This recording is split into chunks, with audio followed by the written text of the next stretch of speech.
Hi, everyone. A very warm welcome to this webinar. It's our monthly talk series, Let's Talk Policy. I'm Smita Sharma. I'm an independent journalist and a visiting faculty at the Kautilya School of Public Policy. And we host this monthly dialogue to take a deep dive into important issues, their impact on larger policies, on the ordinary Indians as well. And before I move forward with our conversation, it's just an important reminder that in fact the applications are now open for the 2023-2025 cohort at the Kautilya School of Public Policy in Hyderabad. If you are somebody who's looking to in fact explore a career in public policy, please do apply. Take a look at the website, do apply for the course.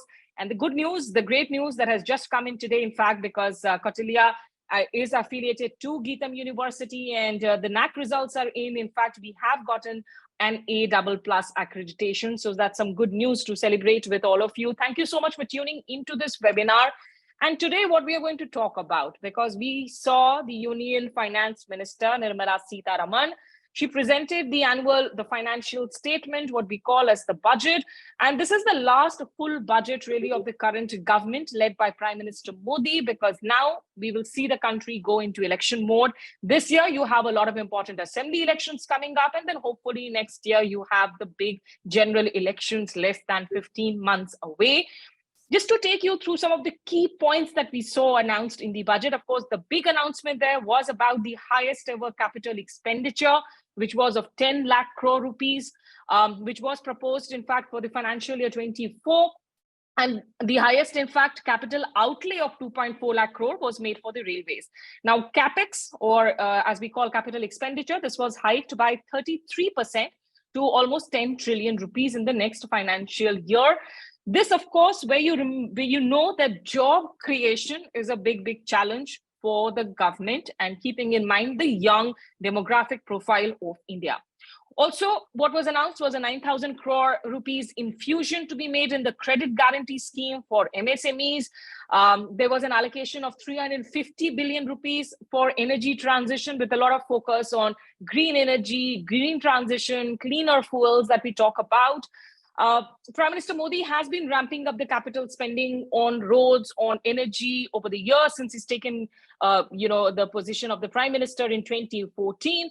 But has this been corresponding in terms of the growth, being able to create jobs, or private investments coming in, or manufacturing being ramped up? These are key questions I'll try and look in today in this discussion with my panel.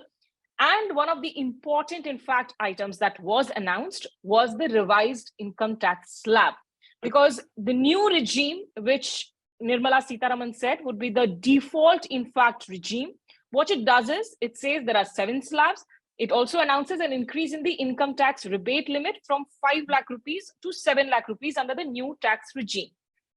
What do we make of these new tax regimes? The opposition, of course, has said that this is only going to hurt people. And the devil is always in the detail. So in this conversation, I'm joined today by Mithali Nikor. She's a founder of Nikor Associates. She specializes in gender budgeting, has been doing a lot of work for World Bank too.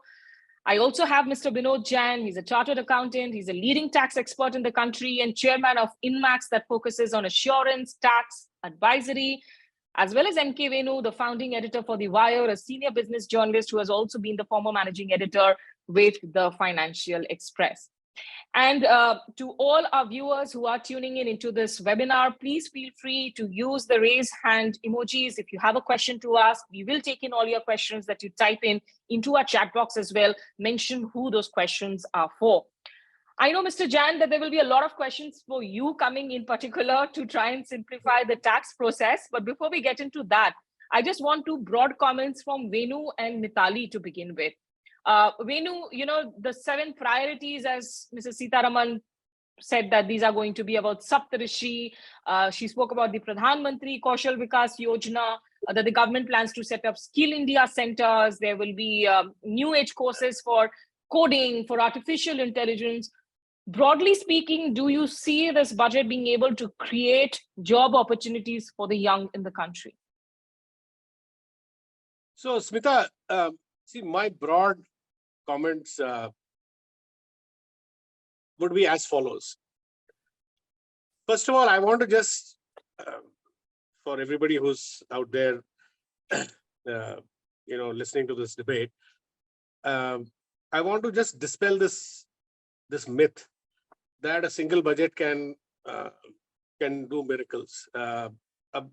In fact, if India is the fifth, I'm just setting the broad frame. If India is the fifth largest economy in the world, then budgets should not, get so much. I wouldn't say importance. Budgets should come and go as a routine. If you look at the first four largest economies, you don't see in the US or wherever, Germany, etc., UK or Japan, budgets, or China, budgets being becoming such a major event. In India, it is so because Indian politics, works differently, and we are a federal, system. There are 30 states, so there's a reason why budgets, budget presentation in India becomes such a highly publicized, event. Now, having said that, what I would say, Smita, is that we've had Modi has already presented 9 budgets. If you go through all the 9 budgets, there are multiple schemes. The government has attempted from its own perspective. It has tried to do several things. It has tried to, encourage startups. It has tried to hugely push government spending in infrastructure, which is at its peak in the latest budget. It has tried to address the farm sector. It has tried to address the MSMEs. It has tried to address various sections of society, or sections of economic participants who need attention. Having said that, the intention is fine. What I see as outcome after 9 years is that, in spite of all these efforts, the private investment in India is still very weak. And this is admitted by the government. This is admitted by Nirmala Sitharaman. This is admitted by Niti Aayog, the vice chairman. And they say that the government push to boost infrastructure or public investment is precisely to make up for lack of private investment. Now, my contention is, in an economy, government, however serious its effort to push infrastructure investment, it can only do so much. 90% of the investments have to come from the private sector. So we've not seen broad-based private investment growth, clearly admitted by the government. We are still waiting for it. There are various reasons for it, which we can go into later. And the investment to GDP ratio, which was 39% in 2012, steadily declined to about 31%. In 2015-16, it was 31, and it went below 30. It has kind of marginally come up to 30-31. Really, without no big change. So without investment to GDP ratio going up, things won't improve. We won't get the required GDP growth rate of 7.5-8%, which is what creates that additional employment kicker. I would even say that even during UPA, in spite of having got 7.5-8% growth, GDP growth consistently for many years, 2004 to 2000, maybe 12, 13, we still did not have enough jobs being created. There were jobs, but not enough, because if you remember, even those days, people used to say that it was a phase of jobless growth, because a lot of technology, modern industry does not create so many jobs. A steel company of the same size today creates much less jobs than it did, say, 30 years ago, because technology is improved. Or whether a power sector company or a textile company plant does not create that many jobs. So the jobs problem is a separate issue, which was always there, but it has worsened in the last, say, 5-6 years, as per data. So my broad comments, therefore, my broad conclusion would be that a lot of effort being made by the government, but really investments are not picking up at their lowest.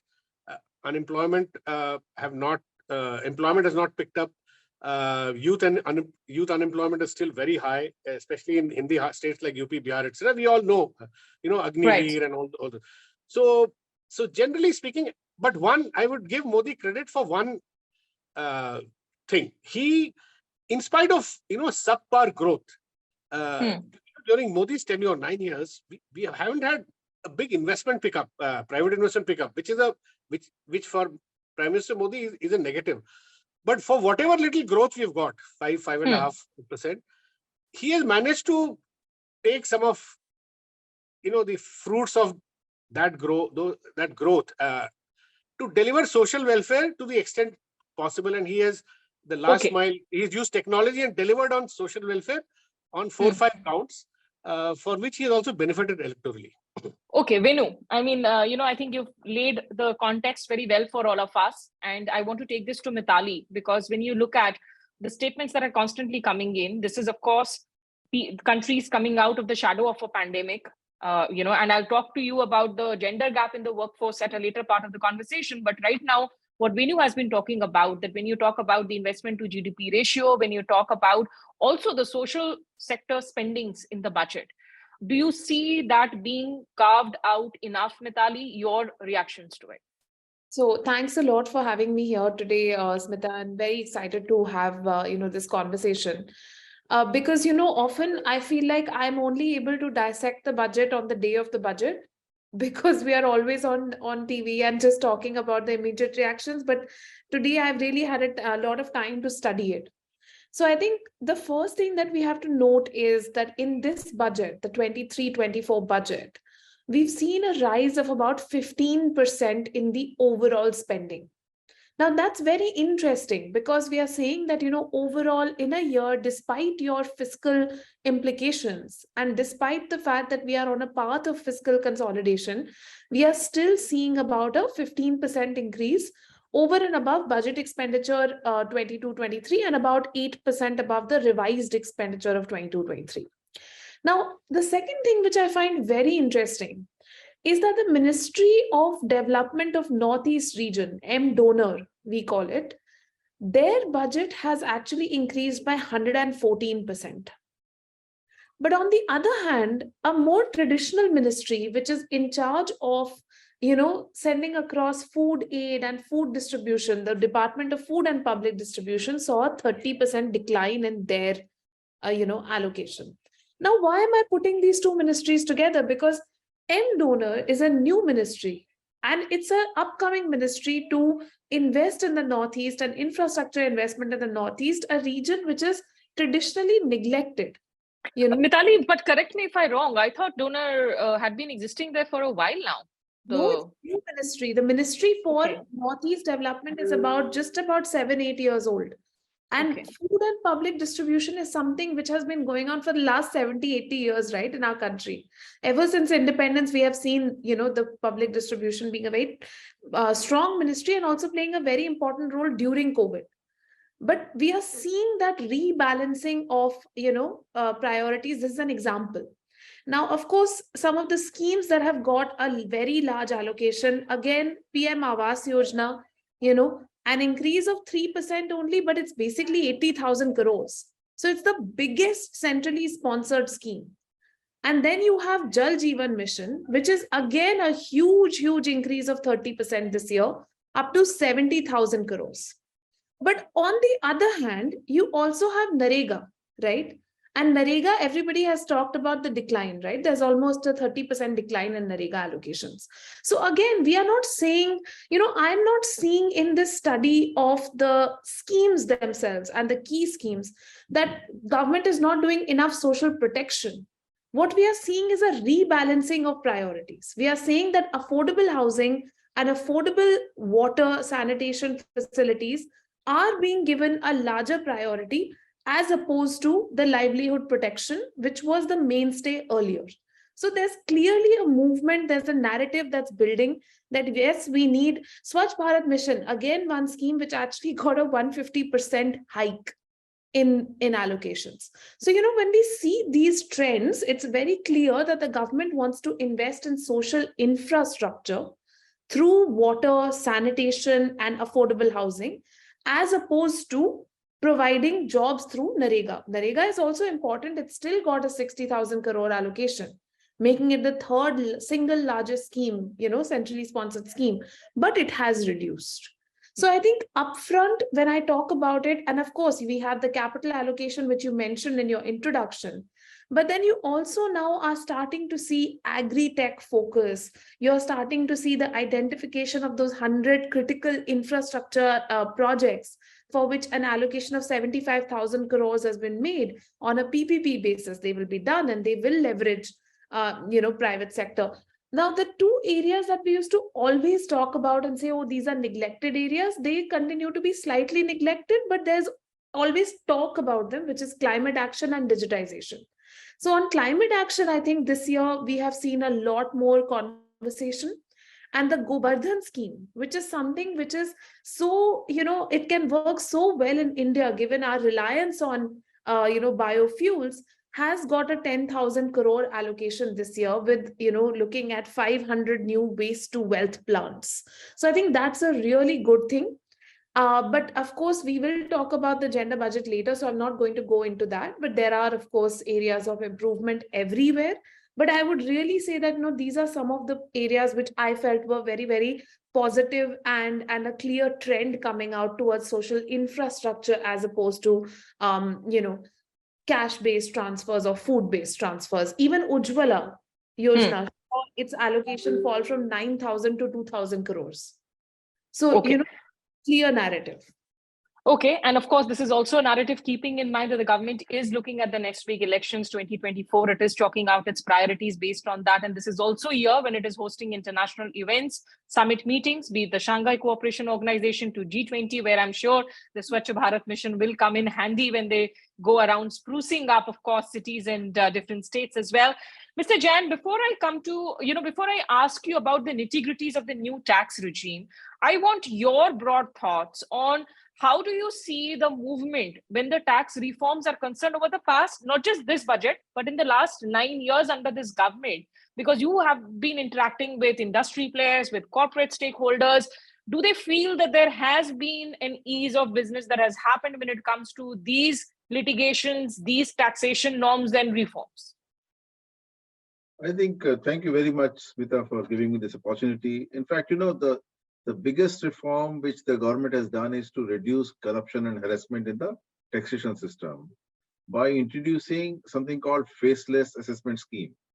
See, now earlier, for everybody was actually supposed to go to tax department for all kind of work, whether it is scrutiny or whether it is a refund or whether anything. But I think now this faceless assessment scheme, except those people who are being subjected to some searches, raids, etc., so they are being subjected to investigation, or maybe some international companies which are subject to transfer pricing issues, everybody else, that means about 98%, 99% of the SSCs are not required to visit the tax department, neither for the assessment nor for appeal. This, of course, is a major breakthrough by virtue of which I think the corruption as well as harassment has been significantly addressed. I'll say 99% in those 99% cases, I think we have been able to address both corruption and harassment. I think this is one, biggest reform, I should say, to the credit of this government. There has been a there has been a decision on the part of the government to reduce the taxation for corporate as well as for non-corporate. But I think for non-corporate, this first time, I think after a long time, we have seen this year. But I think before I talk of non-corporate, I'll talk about the corporate. For the corporate, this new regime came in which they introduced for all new manufacturing companies a tax payment of 15%. Which along with surcharge is becoming maximum about 17%. And for all other companies, the taxation rate of 22%, which is all along with surcharge, is going to the maximum of 25%. So I think this is of course, I think there is still a room to reduce it another 5% as far as the non-manufacturing companies are concerned. That is what is my feeling. And also there is a feeling which we have that in case of LLPs, in case of partnership firms and proprietors, who are also in manufacturing, the MSMEs, so-called MSMEs, also there is a good case to, rather than taxing them at 30% plus surcharge, it is, I think, by the maximum marginal rate, it is actually worth considering to offer them something, if not 15%, maybe 20%, because they are not, of course, subject to dividend distribution tax. There is no tax on their dividend. Dividend distribution tax is not there for anybody now. Of course, it is only the person who received the dividend only pays tax now. But For LLPs, partnership and proprietorship, I think there is definitely a good case to give them a similar feeler so that lakhs and lakhs of proprietors, partners, LLPs can also take benefit of a low tax regime as far as manufacturing is concerned. I think that will contribute very significantly, in my view, to the job creation, because government can create only limited jobs. It is, as rightly said by Mr. Venu, that it is the private sector investment which is actually going to really fill up the entirely job creation, including the startups which are coming. Now, coming to these individuals and HUFs and association of person, body of persons, and artificial judicial person, for them, new regime, of course, was introduced earlier, but it did not attract many people actually because of the difference between the old regime and the new regime. What you were withdrawing in the new regime was much larger. What you were giving was not commensurate to what you are withdrawing. So I think this year is a significant change which has been brought in. Of course, I need not repeat the slabs, although you have already said that the rebate, the nil tax has gone from 5 lakhs to 7 lakhs in case of new regime. In case of old regime, it still continued at 5 lakhs. So actually it will be helpful because I'm sure there are a lot of young scholars and students also here. If you could break down for us, and yes, because we were also awaiting, I think, further notifications and circulars from the ministry of taking us through really what we are looking at, because there are a lot of doubts that are being expressed that the new tax slabs takes away from people. Yeah, I have developed 4 case studies, I think, with which I'll just try and really explain as to what is going to be the impact of this new regime. You know, in the old regime, if we are aware that, you know, the exemption limit has been 2.5 lakhs. And from 2.5 lakhs to 3 lakhs, it has been 5%. 3 lakhs to 5 lakhs, also 5%. From 5 lakhs to 10 lakhs, suddenly from 5% it goes to 20%. And about 10 lakhs, 30%. These are the slab rate at which you really pay tax. So everybody who is above 10 lakhs pays 30% tax on the income above 10 lakhs. And I think there were certain concessions for senior citizens who are 60 plus. And there were some more concessions for 8 years plus. They are, of course, not there in the new regime, and they are not that significant that I should really say.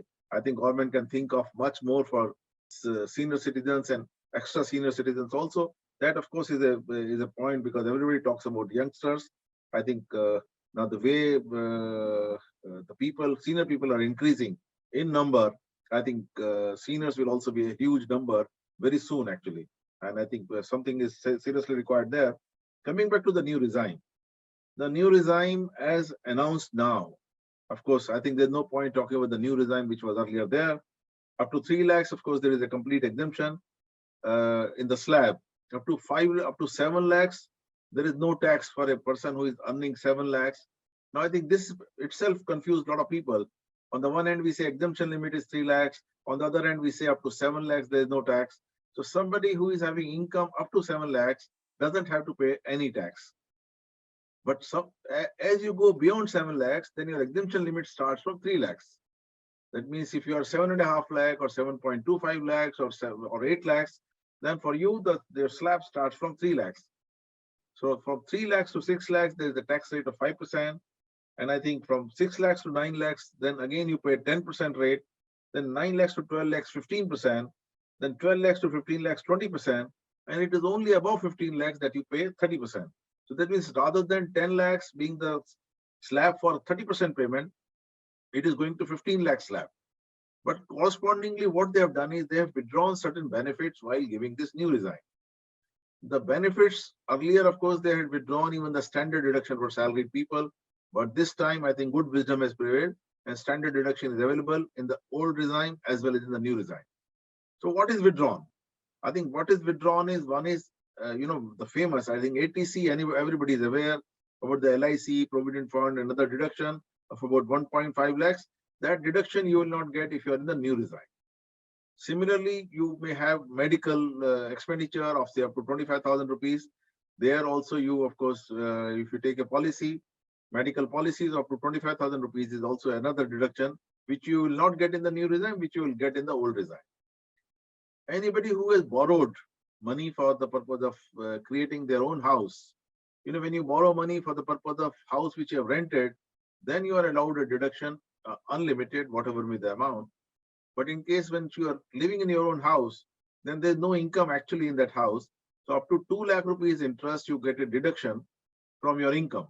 assuming that because you're incurring that interest, so in any case that is there, so you are allowed the deduction. But in the new regime, this 2 lakhs also you are not really going to get. And similarly, of course, there is a very important area is house rent allowance. I think this is primarily workable for those who are in employment, because I think when we are talking of house rent allowance, we are talking of employment, because self-employed people don't get allowance from anybody.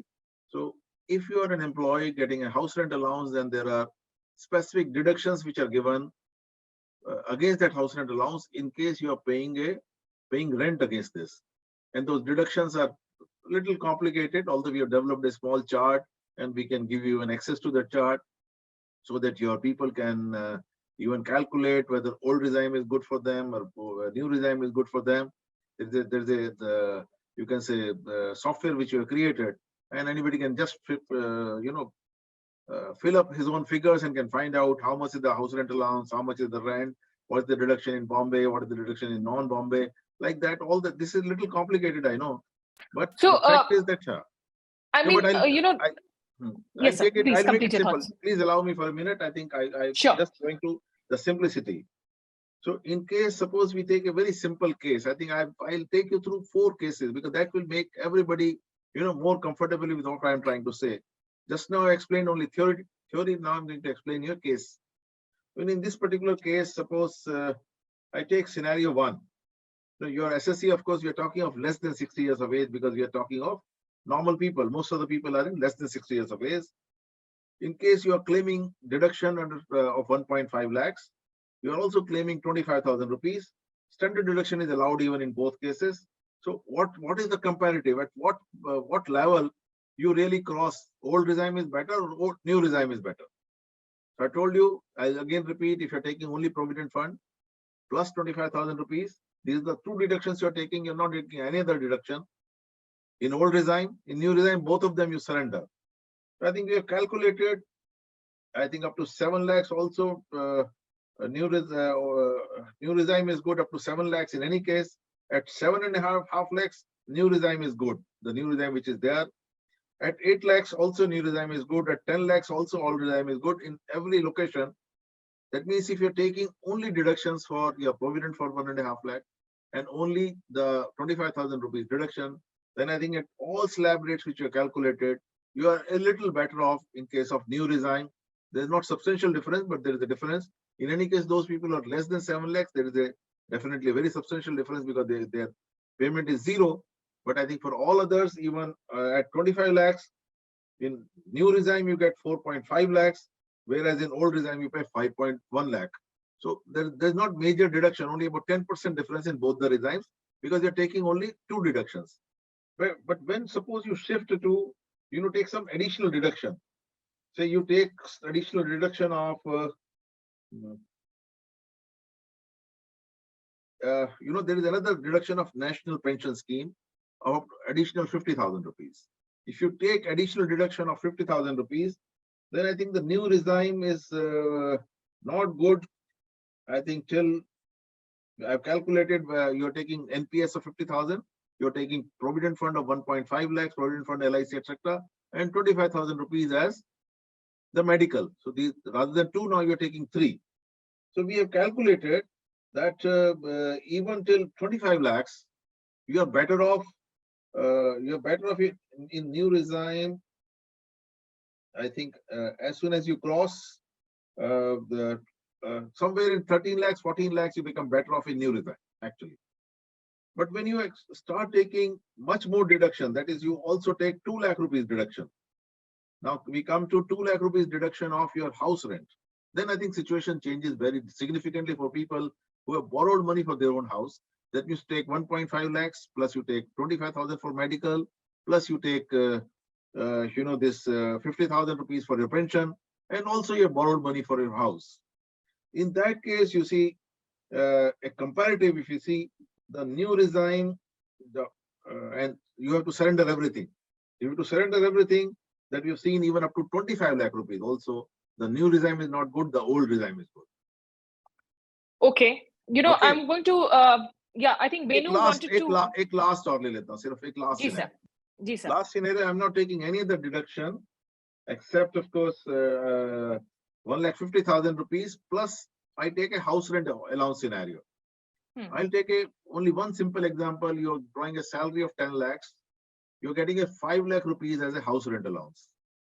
Simple, about 50% you get house rent allowance. I've taken a normally basic plus HR is only about 50%.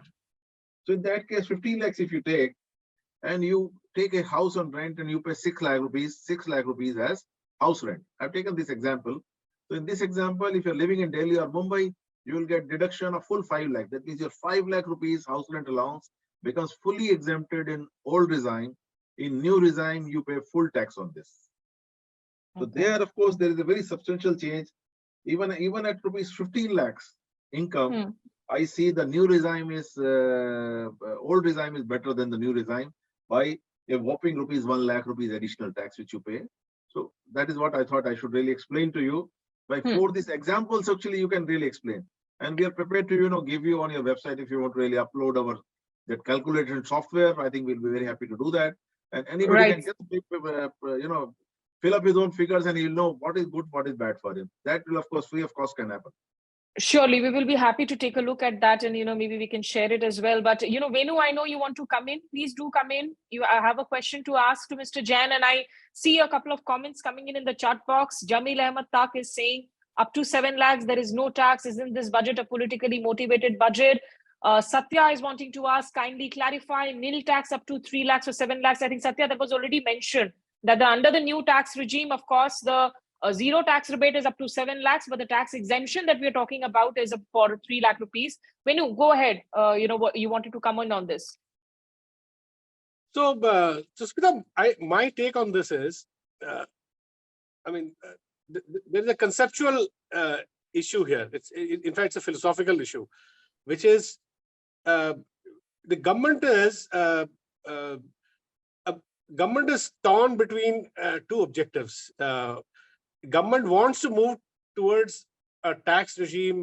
This was part of the direct tax committee recommendation also, Smita, which is reflected in the new tax regime, that all exemptions should be taken away and there should be very simple tax system, very low simple tax, whereas all exemptions should be taken away. This is the general philosophy of several governments over the last 2 decades, which Vinod Jain would also do, whether it is on direct tax, for corporate tax, or even on indirect tax. The idea is to simplify and move away from an exemption regime. But the problem occurs in the case of individual taxation is that the government also is obliged to encourage savings. India still is one of the few countries in the world where the savings rate is still reasonably high, and we need that savings rate, whatever, 27, 28% to drive investments. So there is a little apprehension that if you move if you make the new regime totally sort of very attractive and move people away from the old regime, then India's savings rate could fall. Now, which is not a very desirable outcome. So, people save on, as Vinod Jain said, insurance, house, they build house, so they get an exemption on, house, the interest payment, tax deduction, interest payment, etc., etc. So I heard the finance minister on this subject when she was asked, "Do you want to discourage savings?" So she was also very non-committal. She said, "No, we don't want to discourage savings. We are giving 2 options." And one option is as an exemption regime, the old regime, which is full of exemptions. And the new regime is one where exemption is taken out and the tax rates are very low. So people should decide. And then she was asked, how many, I heard one interviewer ask, how many people do you think will shift to the new regime? So she was a bit iffy, and then she said maybe 50% people might shift. My view is that 50% will not shift to the new regime.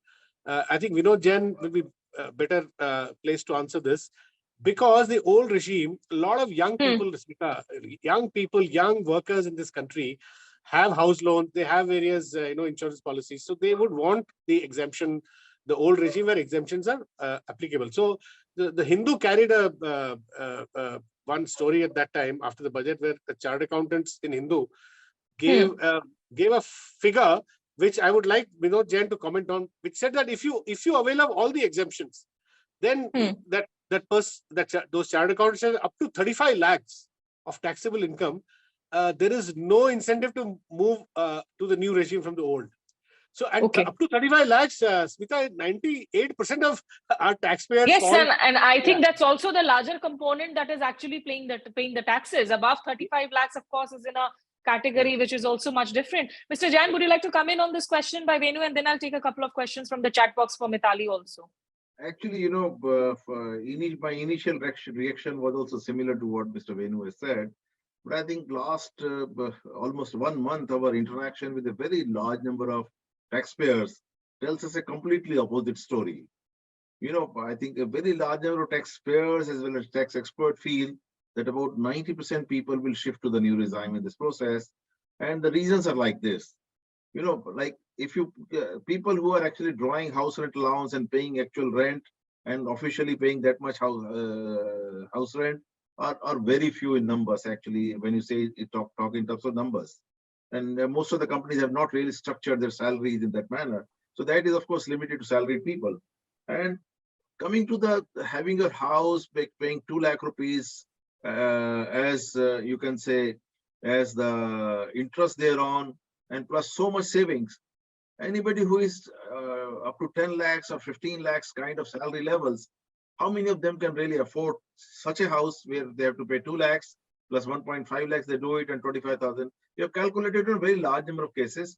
I think last time we remember very well, when the shift happens, I think only 5% actually possibly shifted from old regime to new regime.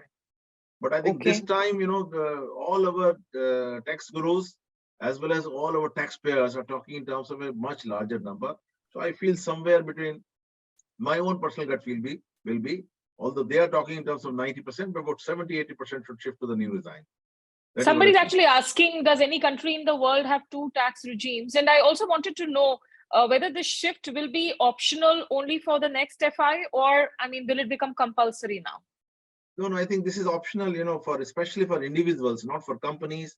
Companies, once they shift, then of course there's no option given to them. Companies as well as cooperative societies. One more thing which has come this year is that even cooperative societies are subject to 15%, that is 17% overall tax in case of manufacturing cooperative societies.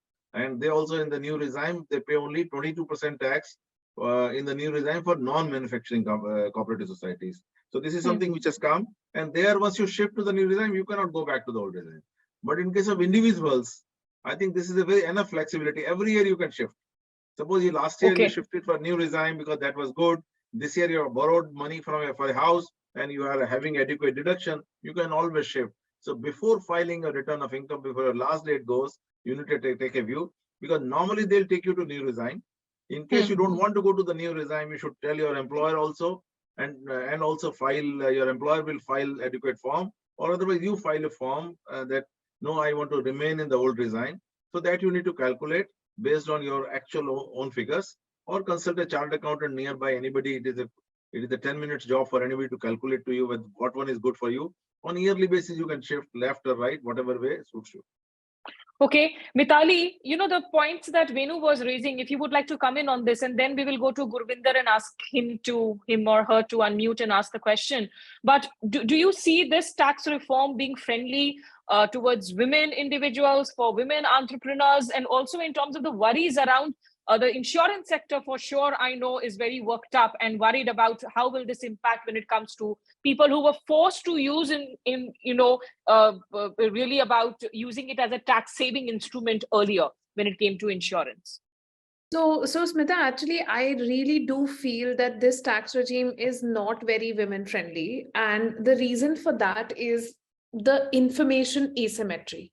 What happens is that when women sort of enter the whole earning cycle, and when they enter the entire financial independence cycle, I think all of us will remember a very nice advert that Paytm had set out a few years ago, where even in that it was very evident that even women like myself, urban educated women, are not doing their own financial planning, are not doing their own sort of financial management. Yes, they are going out there, they are working, but maybe the financial management is being done by husbands, fathers, brothers. And as a result, when they are shifting from one tax regime to the other, it makes them even more dependent on male relatives, on, CAs, on professionals. And maybe if they have understood the previous regime, now they have to understand this new regime. And in that period itself, that financial independence is going to be lost.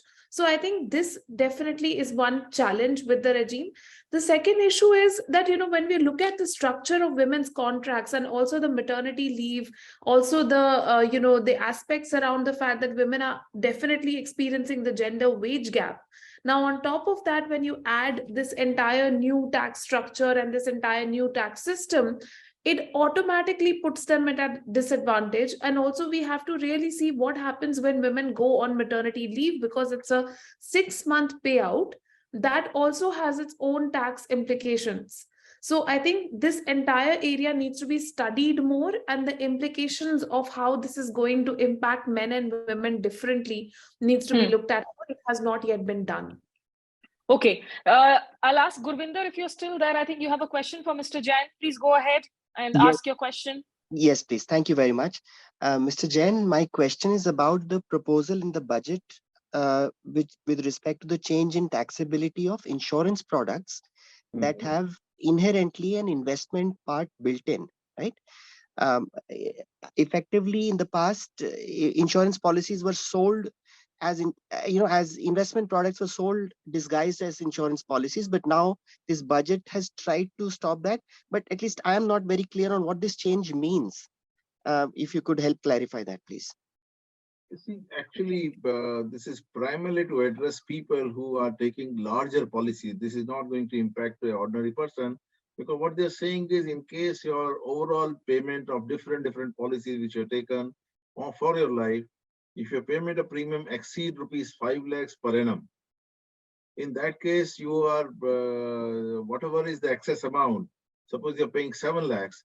So I think 5 by 7 will be exempted, and 2 by 7 of the payout will become taxable in your hand when you receive the money from the life insurance company.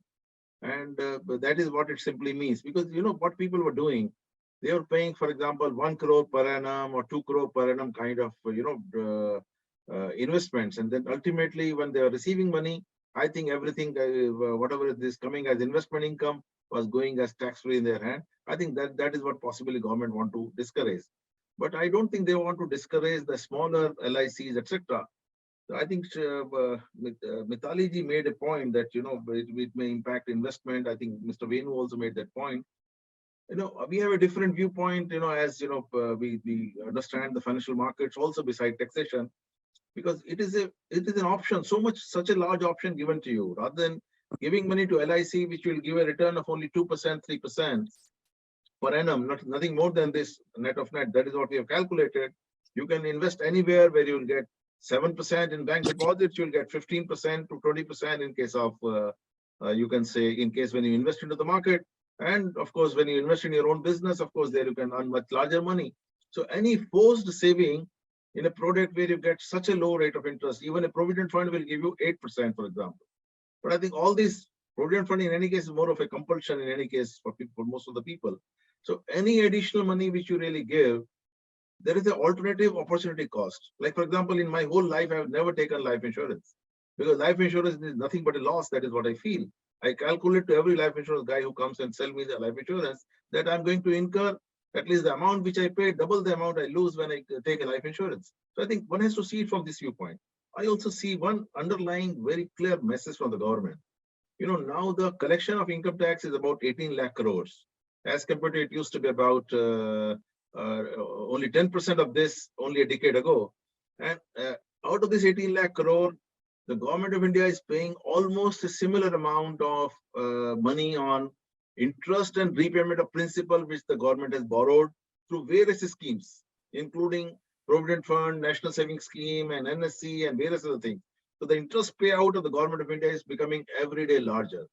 And I think this forced saving, which the government has to take, ultimately, who is going to pay for it? Every investment ultimately goes into government securities. Can the government really take so much load? Because if at the 4,20,000 crore budget, also entirely the money was going in for repayment. Now such a huge budget, also similar situation. Because as you grow, your repayment of debt and interest obligation keep on going. So I think I've been, of course, trying to press on policymakers that we should stop accepting money as much as possible, reduce your interest burden, reduce your repayment. Only then I think we can actually genuinely reduce the tax rates, because most of the tax collection goes to interest payment and repayment of the borrowing which you have done from the domestic arm investor. You've also added to, in fact, the dilemma of one of the persons in the chat box who wanted to know, should we continue to buy insurance policies in light of changes in budget? I'm a very risk-averse investor, and I've just told him that you don't believe in life insurance. Any quick word of advice for him, sir? No, I think I will not say, because I think for young people as well as for senior people, of course, adequately, if you're able to save adequately, as Mr. Venu said, 20-30% you have to save, and every Indian actually save about 30% of his income, whether you're making 20,000 rupees a month or you're making 2 lakh rupees a month. 30% is the minimum benchmark with every Indian to save out of his income. If you're saving that much, I think after 6-7 years of your earning level, you have actually saved enough to take care of whatever maximum insurance you could have taken, actually. So if somebody died during this period, of course, LIC is a great benefit. That means initial 4-5 years. Otherwise, I think LIC or any insurance product is not that good. I think health insurance is, of course, all right, but not the scheme the way they are being sold. Actually, they're becoming. I think it is doing over. We are trying to follow the West, and I think medical bills are going up and up in the shape of medical policies. I think as public policy people, Mr. Venu is the right person to really guide us whether we should really go to the medical policy way and really spoil our entire medical sector into money-making machine, actually. Venu, a quick thought before I ask the next people to take their questions. No, I agree with Vinod. This medical insurance, we keep talking about the US and the West generally having better governance and regulation, but medical insurance, there is a racket, Smita, I'm telling you, and I totally agree with Vinod. We should avoid that pitfall, because what happens is the moment you have insurance. In fact, somebody told me, I have a doctor friend in Fortis Hospital. He said, please, tell your friends when you come to the hospital, immediately don't reveal that you have an insurance policy. Then they'll start, loading up the bill. So you make your first few payments as if you don't have an insurance. You make payments from your own pocket, and then their attitude is different. The moment they know that you have an insurance policy, I think we need. That's a whole new debate, Smita. Our healthcare sector, private healthcare sector, is the least regulated. And it's one of the topics that I'm going to talk on Let's Talk Policy in the next few months. You enter a hospital 4 years ago, one used to pay 1,000 rupees for just entry to visit. Now it is 2,000 rupees. Now it has increased by 100% in 4 years. Who is regulating this? I mean, that's also precisely what is driving people's fear and anxiety that, we need a medical insurance because it's so expensive. I'll not be able to afford it from my pocket. Okay, let me take in questions from Shubham Salunke and Satya. If you could just unmute yourself and quickly ask your questions to which experts you want it to be. Satya, please go first. Satya K. Yes, sir. So what is the rationale behind bringing out the 2 tax regimes? What's the rationale behind it? Okay. If instead of keeping a one tax regime which is unified, why they are confusing with the 2? And why they are giving option? It's a very valid question. They have no option, in my view, but to keep 2 regimes, because there are people who have committed long-term LIC policies. You're already paying mandatory provident fund, and somebody has already bought a house. And suppose you want to discontinue just now, I think everybody will actually be, blame the government to, you can say, duping them. They made investment, they thought they will get the deduction, but the deductions have been withdrawn. Everybody is mandatorily shifted to the new regime. I don't think anybody is going to like it, because I think freedom is always better, no? Yeah. So Umesh Ingle, in fact, had a related question, because Umesh wants to know, tell me the new tax regime impact to our national GDP. Do we have any figures right now that we are looking at in terms of the immediate change? National Mr. GDP? Jain? Yeah. I mean, in terms of tax collections, how will that improve and how will that impact? I think that's what they want to know, perhaps. I think it is not going to make any major change immediately, but I think as I perceive, major change will come in savings in any case. The savings will be, rather than going to provident funds and LICs, they'll start moving to the more productive savings actually, where I think the nation will grow and prosper and GDP will definitely benefit. That is what I feel personally as a finance. In fact, yeah. Right. Smita, Okay. I just want to, just adding to what Vinod is saying. See, this, as Vinod says, this new regime per se is not going to really greatly add to the tax kitty, because in India, let's face it, in India only 1.5 crore people pay tax. There are about 7-8 crores. I mean, 70-80 million people they file returns, but actually people paying taxes is much. It's about 15 million. So the only way that overall tax collections will grow is a no-brainer. The economy has to grow, and more people have to have employment. More people have to earn incomes. That can only happen if there are new investments. So that cycle, that virtuous cycle, has to kick in. China had an economically reasonably consuming middle class of about 300 million in the early 2000s. By 2010, 12, 13, it had grown to 750, 800 million consuming middle class. When I say consuming, who consume a set of basket of goods, which includes refrigerator, TV, whatever, one two-wheeler. In India, that number is still small. That has to grow. We are still kind of stuck at about 250 million. So I think, if I can just add that, I think I completely agree with Venu and Mr. Jain, but I also think that there is going to be a significant impact, on the macroeconomic framework. Because at the end of the day, if we think about it, we are talking about growing our tax collections. It's not just about how much it impacts in terms of percentage of GDP. It may be just 0.1% or 0.2%. But as Mr. Venu said, if we can start using that additional tax revenue which is coming in to broaden our tax base and also reduce our interest payments, it will actually have a huge impact on the fiscal health of the country.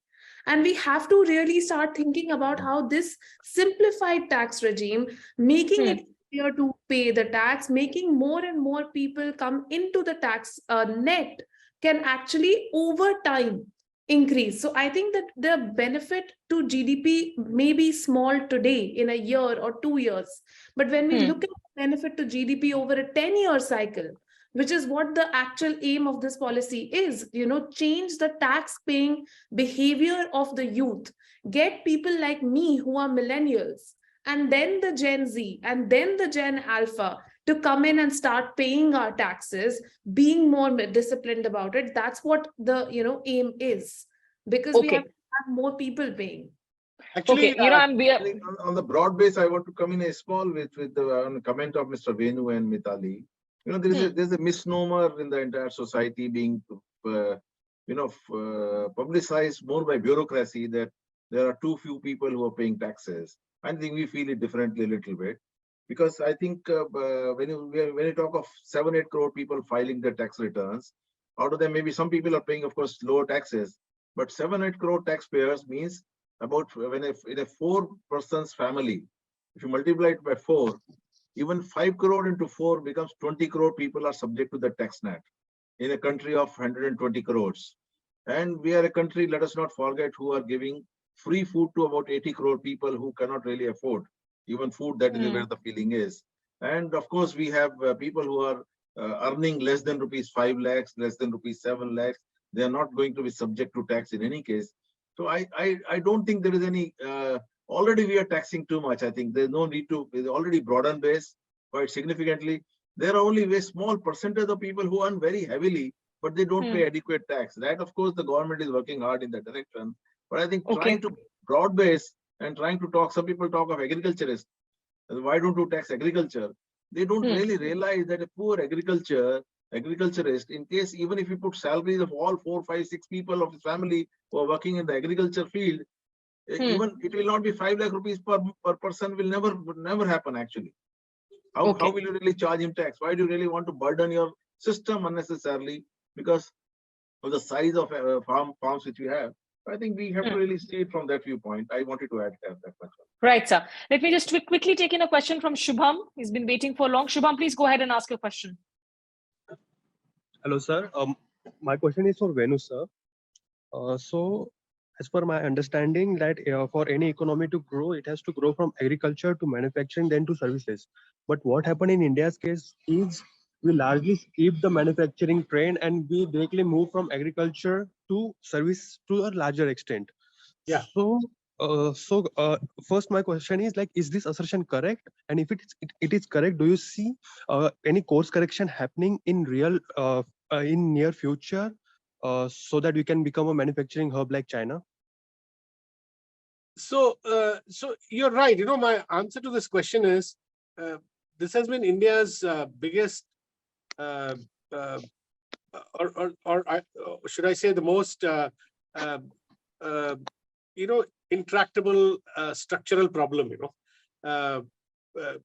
Previous governments also, just as this government when it came to power, they said that urgently, the share of manufacturing in GDP has to be taken up from 14-15% to upward of 20%, and there was a plan this government had. Now it's completing 9 years to boost manufacturing, and UP also did the same. UP also tried to boost manufacturing, but somehow manufacturing as a ratio of GDP in India is stuck, and there are many reasons for that. And partly the reason could be, at least this government came to the conclusion that our manufacturing not picking up because we have so many free trade agreements with all kinds of Asia, here, there, with all kinds of regions and so many countries, that everything is getting imported cheap. And China, of course, was cited as the worst culprit. That is the reason why India did not join RCEP. The stated reason was that we don't want cheap imports to flood our system, and what will happen to India's manufacturing, India's employment. Now, this government has taken a big course correction on that, and it has cancelled all kinds of, or not gone into FTAs. India is the only country which is not in any major free trade agreement anywhere in the world. But still, and they've come up with a PLI scheme to boost manufacturing, but still somehow manufacturing as a ratio of GDP is not showing signs of growing. And the other structural problem, of course, as you rightly said, India is still not showing enough mobility of people from agriculture to manufacturing and services. And there are still about 45% to 50% people are still engaged in agriculture related activities. So all economies, history of economic development would tell you that as economies grow, as GDP grows and as per capita incomes grow beyond, say, $15,000 in all economies, the number of people engaged in agriculture ratio gets reduced, and fewer and fewer people are engaged in agriculture, because most people shift to manufacturing, and as happened in Europe, US, and even in China. But India it seems still in a zone where 40-45% people are engaged in agriculture related activities. It's a puzzle. It's a puzzle which development economists have not been able to solve. Right. Okay. And before I go to Mitali, you have your hand raised. Venu, there's a comment from Dr. Patankar JZ who says, Venuji, please do not condemn the whole healthcare industry for the folly of a few bad players. Might help if the wire journalist covering healthcare can write about it, addressing to the government of the day. It's a comment that's come in. And Mitali, while you step in onto what was being discussed in terms of the manufacturing sector push, also there is somebody who's asking about, what will it take for private investments really to kick in? I'm forgetting the name of the person who sent in that question.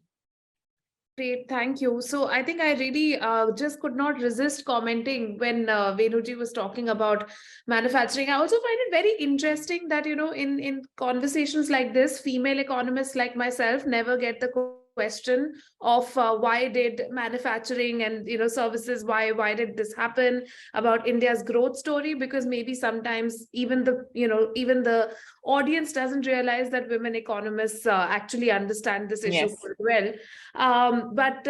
So just to comment on this and also to share my experiences on ground, when I visited about 40 to 45 industrial parks and manufacturing facilities across the country in my career. And I can tell you, and I also recently went to Singapore and visited some of the manufacturing facilities there. So I think, at the end of the day, when we think about our competitive advantage as an economy, what are we good at?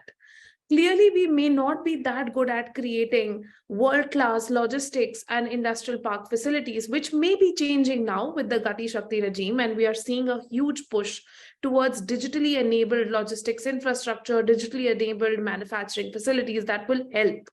But at the same time, to think that can we be the global leaders in this area? Maybe not.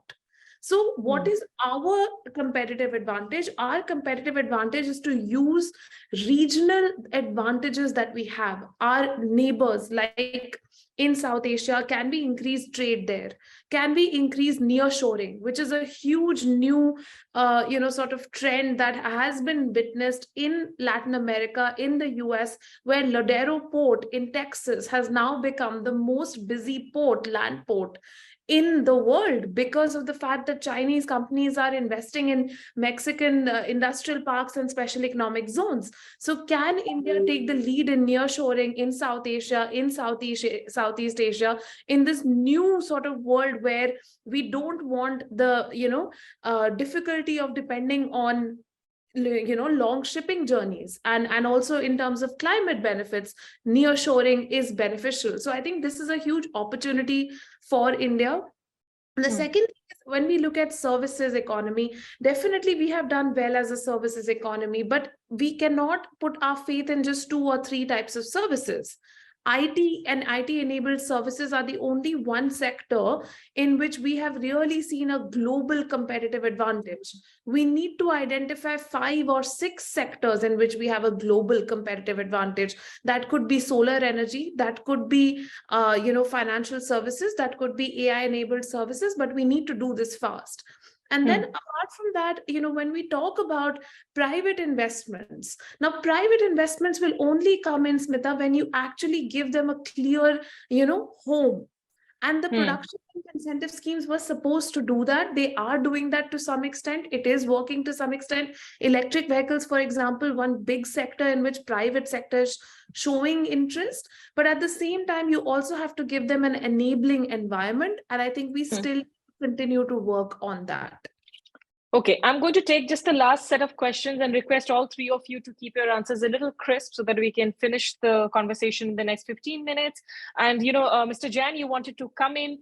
Also, Arun Tripathi actually wanted to ask, going back to the first point that Venu had made as to why Indian corporates are not investing in the economy.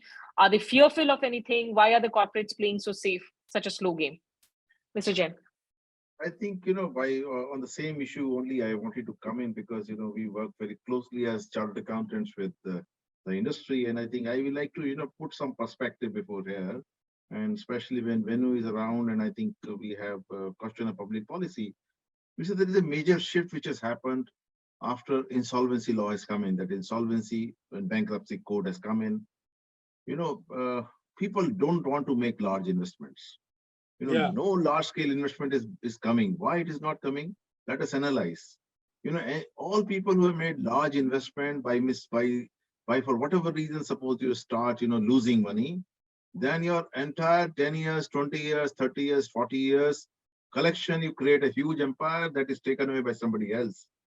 On one hand, then you're subjected to, all kind of allegations of being a willful defaulter. CBI and ED and all other departments are trying to really see whether you have defrauded money, or of course, even in the definition of diversion of funds, the definition of willful defaulter is still the same which it used to be 50 years ago. And certain things which were happening, I think, in all across all businesses are being now treated as a sin. And that is why, everybody is being prosecuted. And all the more, all the above that, you take away entirely everything from him, his all business, everything. Then you go to his collateral securities, maybe his residential house and other things have also been pledged with you. That is not the system in the US or in the developed world. And then you also invoke personal guarantees. So that means you don't, if suppose by mistake you make an error in your investment decision, that means as an entrepreneur you commit an error that, or maybe the market is not towards your side. For example, I take a steel industry as an example.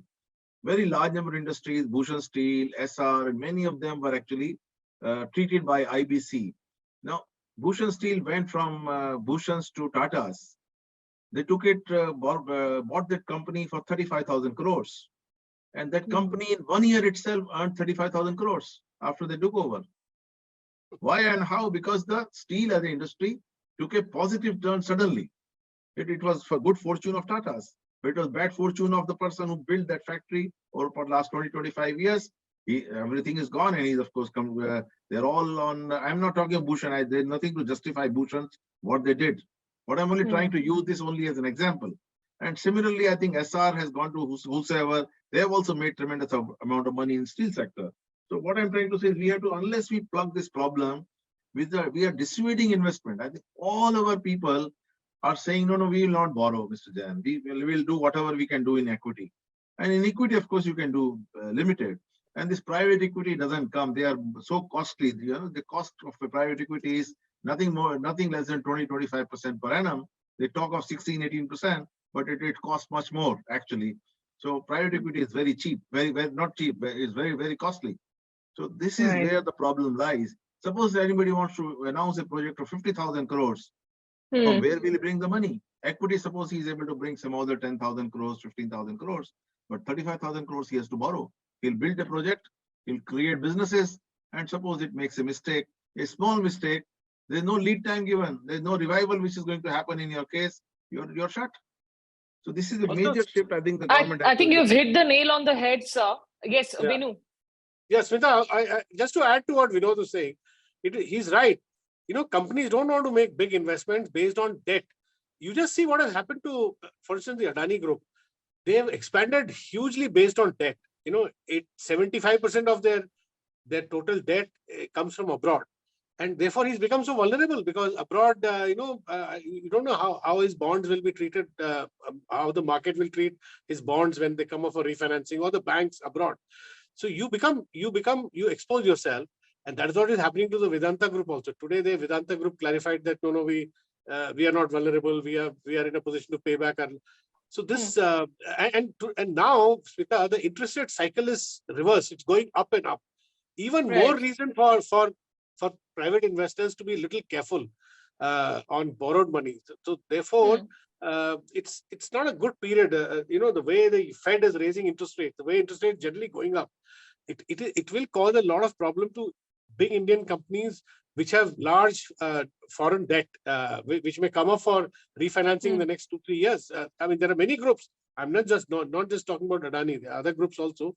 So it is a problem. So that will also dissuade new private investment, in my view. Yeah.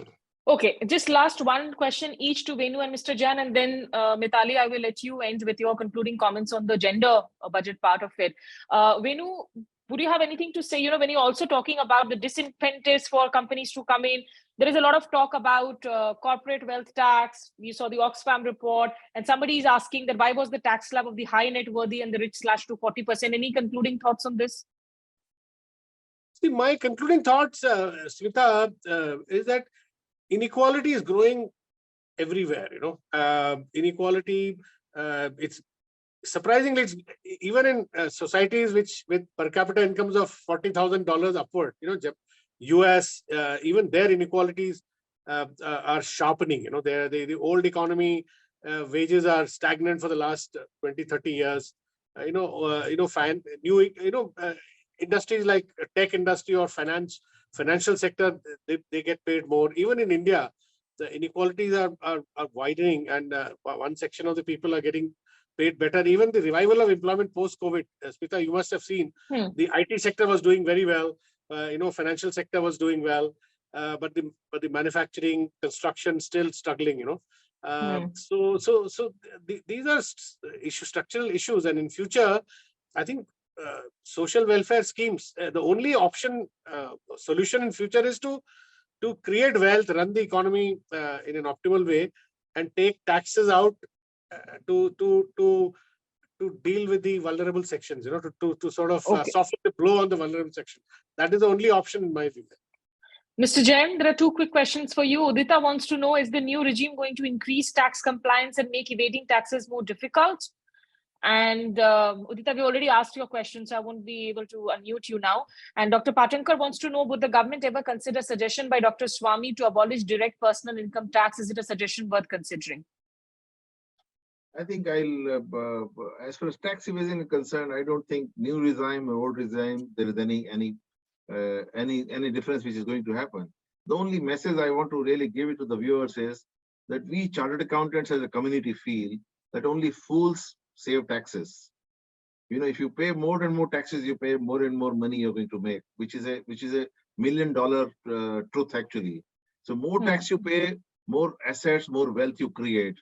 Otherwise, money remain idle in your godowns, and that is not able to multiply. And the loss which you actually incur on the money which is lying idle is 10 times more than the loss which you are going to incur in your view when you pay tax. I think that is what message we give to everybody. All the word at large thinks that to chartered accountants differently, but we as a community feel that anybody who reduces tax and make black money for himself is actually causing harm to himself, and let government not worry about those people, because those people are killing themselves actually. Itna nuksan kar rahe hain, they are actually losing so much. I can't explain because time is not enough. I would have otherwise given an example and explained this. If you try and save 10 crore and convert into black money, you straight away lose 280 crores. 10 crore, you save only 30% is 3 crores. And for 3 crores, against that, your loss is going to be 280 crores in terms of your valuation. So 7 crore goes out of the system, which is your post-tax income, and 40 P multiple is about 280 crores. This is the P multiple part of it. I think the money which you're going to earn on the money which remain inside is going to be definitely 1.5, 2 times as compared to what money you can make on money remaining in your pocket or in remaining in your go downs, or maybe the ants are eating it. Anything can happen to the money. So better to deposit all your money into bank account, pay full taxes, and earn money, become a prosperous nation. That is the message I want to give. But also hope that the banking networks remain resilient. Mithali, over to you for your concluding remarks on your broad key takeaways on the gender perspective. And somebody wanted to ask as to what kind of jobs do educated youth get under NREGA? I think Jamil had that question earlier on. Yeah, so I think the first answer to the NREGA question is that educated youth don't get any specific jobs under NREGA. NREGA only gives 100 days of work in rural areas to anybody who seeks it. That's the law. And the work is something that is determined by district level authorities, and it's typically in manual labor and construction. So, NREGA is not the recourse for that. It's more like a social protection scheme rather than, a respectable kind of a job. I mean, like for educated people, they are not going to be able to get jobs in that. Now, on the gender budget, I just want to give 2 or 3 takeaways very quickly. I think the first one is that when we've looked at the gender budget over the last 15 years, since it's been released, we've been studying the gender budget. And what we find is that pretty much for the last 15, 16 years, it's always been less than 5% of the total expenditure, barring the year 2020-21, when it actually reached 6%. And that was because there was a special scheme during COVID to give cash transfers to women, as a social protection initiative. And it was a very time-limited scheme. The second issue that we are observing with the gender budget year on year, and it has not changed even this year, is that it remains concentrated in few ministries. So there are just 4 or 5 ministries, and Ministry of Women and Child Development is an obvious one. But apart from that, you have some like rural development, or you have health and education. But in any of the infrastructure ministries or the job creation, livelihood ministries, the mainstream ministries, if you will, you don't see them represented in the gender budget. So you don't have them And the MSME ministry does not have any representation in the gender budget, which I find very surprising, given that definitely there are schemes which are benefiting women and there are schemes for gender equality, but they don't feature in the budget. So I think that has to change. And then the last point on the gender budget that I will say is that there needs to be a refocus, which still has not happened this year. There are few new areas in which women require much more support, like digital literacy, domestic violence. And you wouldn't be surprised if when I'm saying that domestic violence is a new area, because it's an age-old problem. But the fact remains that domestic violence has still not been reprioritized separately as an area of expenditures. So we still need to see a lot more resources getting directed towards this area. In this year's gender budget, it's less than 1% going to the 5 new areas which I've identified. The only good thing is that the Safe Cities project under Nirbhaya finally got some allocation of, less than 100 crores, but some allocation. I'm really happy to be working on gender responsive urban mobility as an area with the bank as well. And hopefully we can start working on that. But we really need to see much more innovation on the gender budget. Right. And also, unfortunately, though, we've also seen so much of controversy around the Nirbhaya Fund itself, which is very, very sad. I think that answers the question of the anonymous participant who just posted this question about Nari Shakti and the reality of gender budget. And I think Shivabrat, earlier on, you had mentioned that aren't women independent, and is Mitali's comments demeaning? No, I don't think it is. I think it is true, and it is the reality that women making independent decisions would be utopian, would be ideal in this country, but we are far, far away from that mark. Raja, you've asked about the opinion on the defense budget. We will have to do a different conversation on it altogether, but I do know for sure that the allocation hike that we are talking about, much of it will also go out towards the payout of the one rank, one pension arrears. But there is a push towards self-reliance. There is a push towards more research and development, which is good and welcome. So I think, I hope we have been able to take in maximum questions. Thank you so much, MK Venu, Vinod Jain, Mitali Nikor, for staying with us very patiently. I am definitely enlightened after this conversation. And as we end, just a reminder to all the people who have logged in once again that the admissions are on for the MPP cohort 2023-2025. Pursuing the Master's Public Policy, students who are interested, do check out, in fact, our admission, the criterias and everything in the Kautilya website. Thank you so much and have a great evening, all of you.